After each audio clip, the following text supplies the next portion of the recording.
Welcome back to Fourth Down and D. I'm your host D Capri, and I'm glad that you are joining me on this unofficial first game day of the season.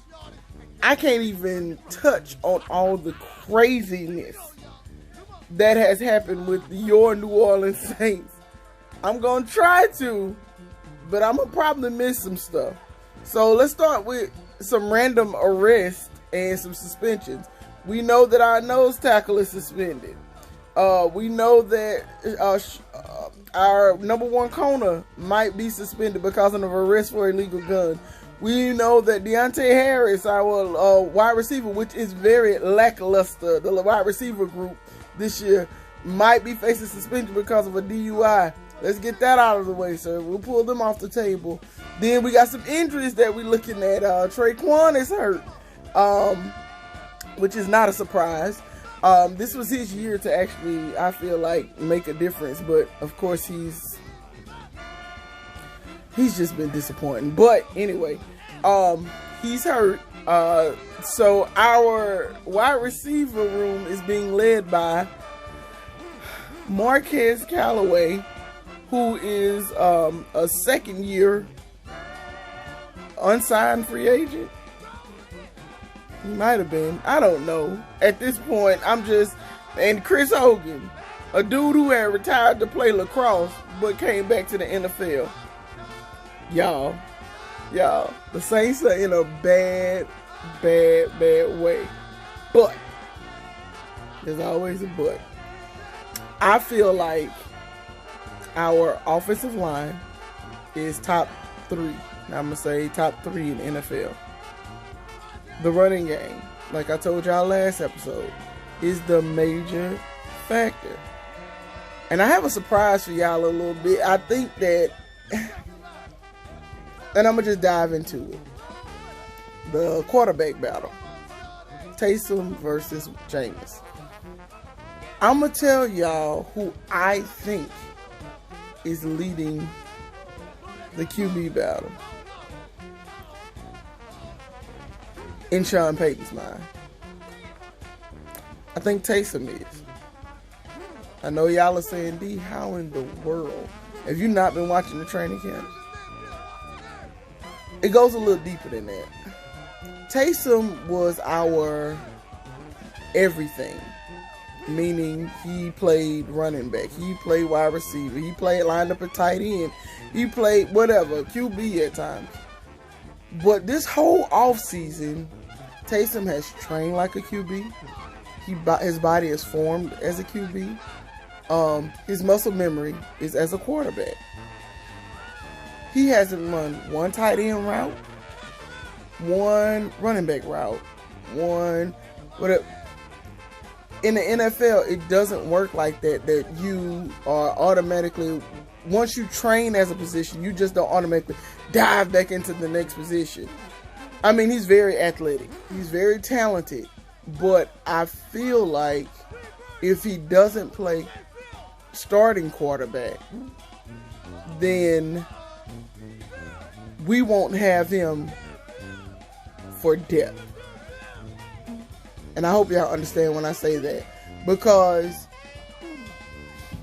he's going to be, of course, second string quarterback, but he just hasn't been training for all of the joker positions that he's usually training for. I understand that Sean is very high on him. I wouldn't choose that way, but it's just some leading indicators that are kind of sticking out there. They're saying, you know, Taysom is not as far-fetched as we have made it as Saints fans, that he's the starting quarterback. Once again, it's just a theory. It's my theory. I would love for James to start because I feel like he's the most talented QB that we have. He is the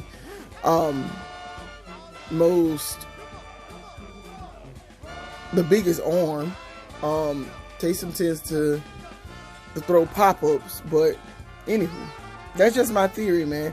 I just don't feel like he would train Taysom as a QB or allow Taysom to train as a QB this hard without making him the QB. I just don't see it. It's not how Sean Payton operates. It's gonna shock a lot of people too. Anyway, Michael Thomas.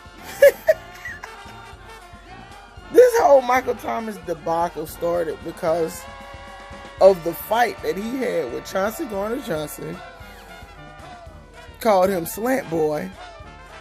And from word, Chauncey beat him up. And it wasn't the fight that got him suspended. It was MT going off on the coaches in the locker room after the fight because it spilled over to the locker room. Now, that all happened last year. He was facing injury, all of this craziness. From what Michael Thomas is saying, is that the Saints organization begged him not to get surgery during the season because they were making a run towards the Super Bowl. And MT agreed. But after the season, they urged him to get surgery. He asked for a second opinion. He got one. Undoubtedly, the conservative approach didn't work. But my whole thing is,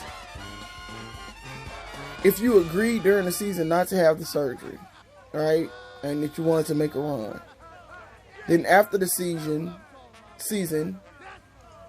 they asked you to get the surgery, and you still said no, and you stood on your 1-2s, then why in the world would you not answer their phone calls? Like, what are you angry about? Because they were checking in on you? This is what I don't understand about the whole situation. It wasn't like Michael Thomas was a player scorned. They had paid him over a huge contract, $100 million contract. Didn't even hesitate. And you know we don't pay players. So what the hell was he so mad about? What pissed him off like that? Not saying that it wasn't something to be mad about. I just want to know, like, what angered him to the point where he felt like he just didn't even want to talk to any of the coaches. They were trying to get to CJ to reach out to him, and they've been cool with CJ, and they were trying to get anybody, Sean, Brad, anybody, but he wouldn't answer for anybody. And they just showed up like nothing happened. Just showed up like nothing happened, you know? I don't know, man. It's a weird situation, but from all reports, they said he and Sean talked it out or whatever. So we'll see how long the talk works. If something else comes up, because he disappeared from social media for a little bit, but now he's back and making these random tweets, and everybody's trying to decipher him, and I think he knows it or whatever. But man, just heal up, bro, and just get ready to play football at this point, man. It's just weird. Like, the whole situation is nuts.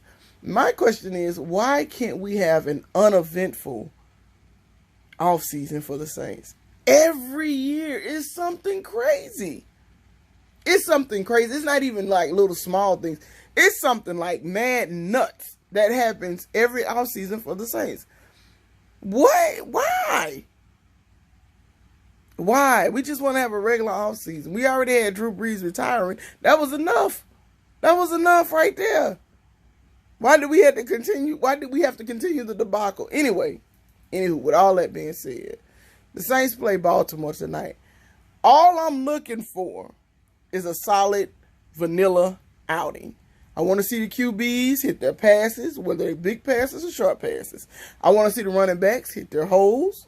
I want to see whether, it's I don't want to see busted plays. I hate that crap. And I don't want to see any turnovers.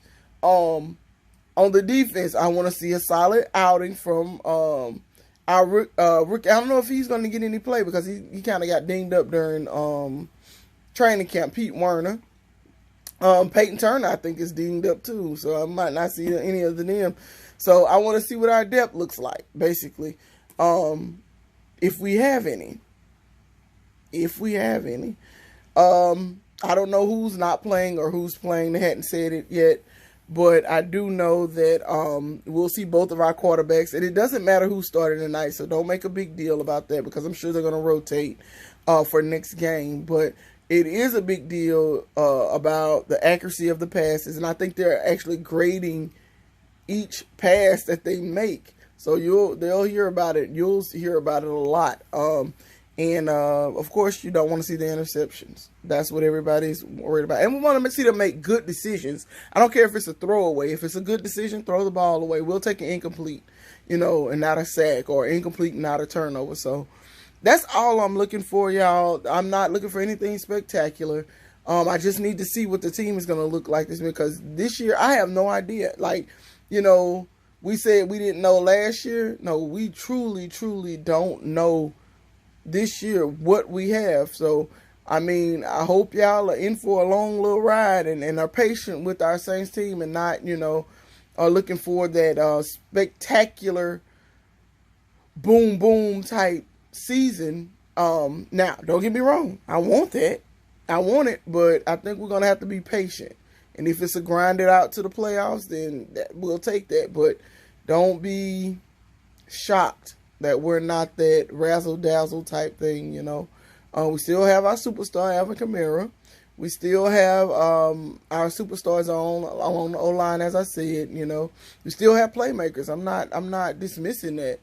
But what I am saying is that the boat that we're in is going to be it's a small one for a big river that we're going down. So y'all hold on to your butts, as Samuel Jackson would say. But anywho,